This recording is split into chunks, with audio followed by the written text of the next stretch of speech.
Side अपा अपा अपा जाना 2 मिनट शांत रहना कोई प्रॉब्लम नहीं apa slow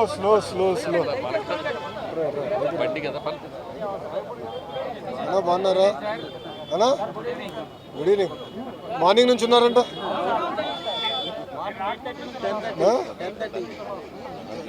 క్రాస్ ఎగ్జామినేషన్ చేసిన వాళ్ళు అడగాలి ఎంత లేట్ ఎందుకు అయిందో నమస్కారం బాగున్నారా అవునా మాడచ్చా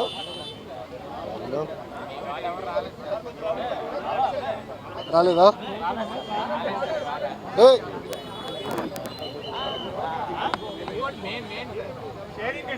షేరింగ్ ఇస్ కేరింగ్ స్టార్ట్ చేస్తానమ్మా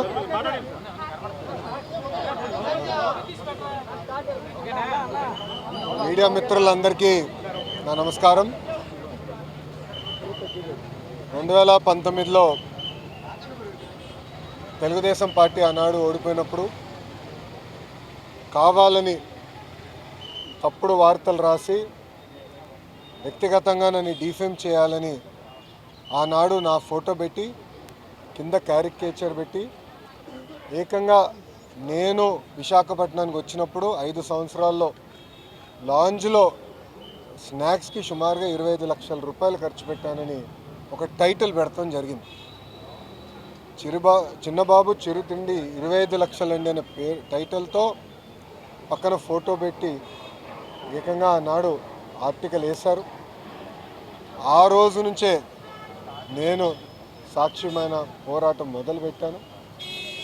ఎవరన్నా కానీ మీడియా మిత్రులు కానీ ఎవరన్నా కానీ ఒక ఆర్టికల్ వేసేటప్పుడు ఫ్యాక్ట్స్ అని వెరిఫై చేసుకోవాలి. అవసరమైతే ఎవరిపైన అయితే రాస్తున్నామో వాళ్ళకి ఫోన్ చేసి ఇట్లా వేయబోతున్నాం, మీ అభిప్రాయం ఏంటి, మీ వర్షన్ ఏంటనేది జనరల్గా కనుక్కునే సంస్కృతి ఉంటుంది. కానీ అలాంటిది ఏం చేయకుండా కావాలని నన్ను కించపరిచే విధంగా ఆ ఆర్టికల్ వేసి ఆ రోజు పబ్లిష్ చేస్తాం జరిగింది. దానిపైన నేను సుమారుగా గత 6 సంవత్సరాలుగా నేను పోరాడుతున్నాను. ఇది 7వసారి నేను ఈ కేసు పైన విశాఖపట్నానికి వస్తాం. ఆ రోజు ద వీక్ అని వీక్లీ మ్యాగజైన్ కూడా ఆర్టికల్ వేస్తే నేను వాళ్ళకి నోటీస్ పంపించి ఆధారాలతో సహా, ఎందుకంటే ఏ డేట్స్ అయితే ఆర్టికల్ వేశారో ఆ రోజులు నేను విశాఖపట్నంలో లేదని కూడా నేను నిరూపిస్తాం కూడా జరిగింది. అది తెలుసుకుని వాళ్ళు ఏకంగా రిజైండర్ వేసి క్షమాపణ కూడా కోరుతాం జరిగింది. నేను గతంలోనే చెప్పాను, 2014 నుంచి 19 కానివ్వండి, ఇప్పుడు కూడా అంటే గడిచిన 18 నెలలు కానివ్వండి, నేను విశాఖపట్నానికి వచ్చినప్పుడు ప్రభుత్వం నుంచి టికెట్ తీసుకోవట్లేదు, ప్రభుత్వ గెస్ట్ హౌస్లో నేను ఉండట్లేదు. నేను వాడే వాహనాలు 2 వాహనాలు కూడా ప్రభుత్వ వాహనాలు కాదు. ఆ డీజిల్ ఖర్చు కూడా నాదే. నేను తాగే వాటర్ బాటిల్ కానీ చివరికి కాఫీ కూడా ఎయిర్పోర్ట్లో లాంజ్లో ఒక 5 నిమిషాలు నాయకులు మాట్లాడాలంటే లాంజ్లో కాఫీ పౌడర్ వాటరు చివరికి మగ్గు కూడా నాదే. ఎందుకంటే నాకు ఇది మా తల్లి నాకు నేర్పించిన సంస్కృతి. మనం ప్రజాస్వామ్యంలో ఉన్నాం. ప్రజలకు పవిత్రమైన బాధ్యత మనకు పెట్టారు. వాళ్ళు ఏ నమ్మకంతో అయితే మనకు గెలిపించారో ఆ నమ్మకం నిలబెట్టుకోవాల్సిన బాధ్యత మనందరిపైన ఉంటుంది. ఏమున్నా ఖర్చులు కుటుంబం పరంగా మేము బనాయిస్తాం. నేను గతంలోనే చెప్పాను, ఇంట్లో అమ్మ బ్రహ్మని సంపాదిస్తే బాబు గారు నేను ఖర్చు పెడుతున్నామని. మా క్రెడిట్ కార్డ్ బిల్లు కూడా వాళ్ళే కడతాం జరుగుతుంది. సో ఒక పారదర్శకంగా నిలబడాలన్న ఆలోచనతో మేము చేస్తున్నాం. ఇక్కడ మీడియా మిత్రులు కూడా తెలుసు, నేను ఎప్పుడు విశాఖపట్నంకి వచ్చినా గవర్నమెంట్ ప్రోగ్రామ్ వచ్చినా కూడా నేను తెలుగుదేశం పార్టీ కార్యాలయంలో ఆనాడు పాదయాత్రకు వాడిన బస్సులోనే నేను పడుకుంటా పొద్దున్నేసి కార్యకర్తలు కలిసిన తర్వాతనే ఏ కార్యక్రమానికి అయితే నేను బయలుదేరతాం కూడా మీరందరూ చూస్తాం జరుగుతుంది. సో క్రమశిక్షణ ఒక పట్టుదలతో ప్రజలకు సేవ చేయడానికి నేను రాజకీయాల్లోకి వచ్చాను. అందుకే తప్పుడు వార్తలు రాసినప్పుడు నాకు చాలా బాధ కలిగింది.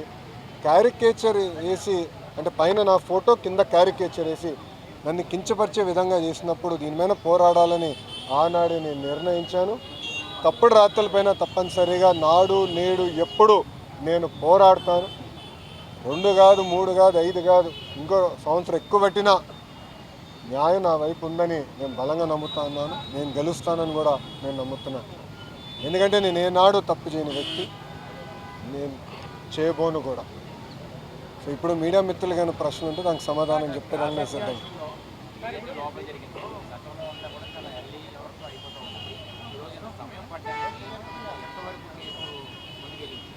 అంటే నా ఎగ్జామినేషన్ ఈరోజుతో పూర్తయింది.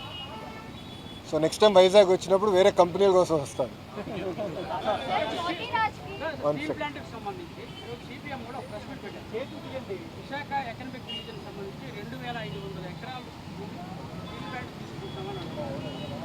ఎవరన్నారండి?